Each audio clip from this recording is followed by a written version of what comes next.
All right, here's the question.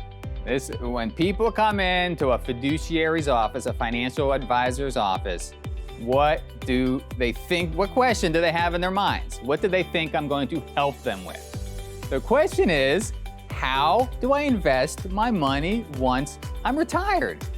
Everybody has an idea. The radio, the TV, your neighbor, your brother-in-law, the internet, everyone has opinions, and a lot of them are not the same opinions, and you're retired and you're freaking out and you have no idea where you're gonna put the money, and everyone's giving you differing advice. And stop. I've done this for 20 years. I've helped a lot of people. I have looked at anywhere you could put your money, and I'm not exaggerating. Anywhere a human being could put their money, could invest their money once they retire, I've looked at it. Everything from gold to annuities to money markets to real estate. I mean, I can go on and on. I have the answer. And I am so confident about this answer that I have zero doubt in my mind that it's right. All right? This is the answer. Get ready. Where should you invest your money once you're retired? Here's the answer. You want to invest the money into a diversified portfolio of stocks and bonds. Period. There is no better answer. I could go into all kinds of history. I could go into all kinds of data. We have 200 years of proven economic progress that has shown that these diversified portfolios work. They work over and over and over and over again.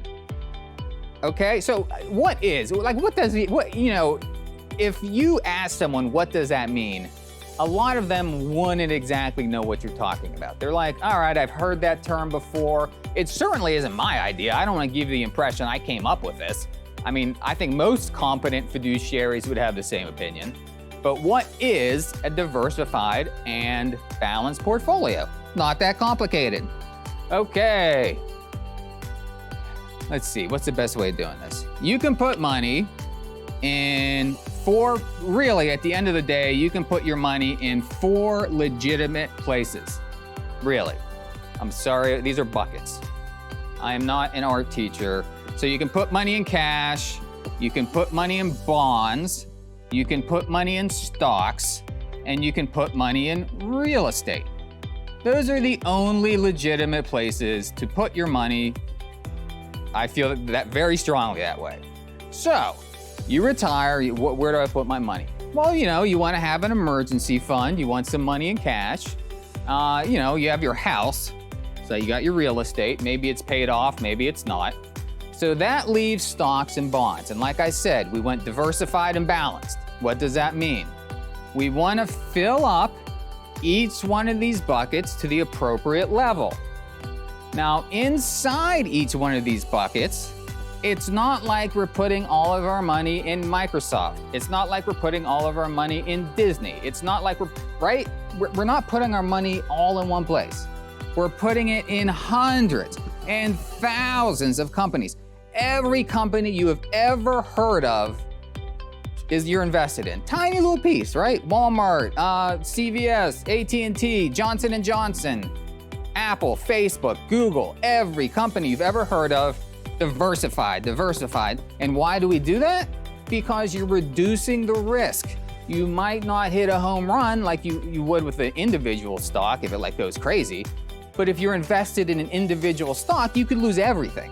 All right, so you want to diversify. Bonds are the same way. There's corporate bonds, government bonds, municipal bonds. I'm not going to get too deep into that right now. But the idea is you fill up these buckets, to the appropriate levels. I'm not going to get into the exact levels right now. You spread out the money. So when you retire, and I would argue for the rest of your life, you want to invest this way because it's worked for hundreds of years, and over time, it's going to give you the most consistent and the highest rate of return. So that's where you should put your money. I hope that helped.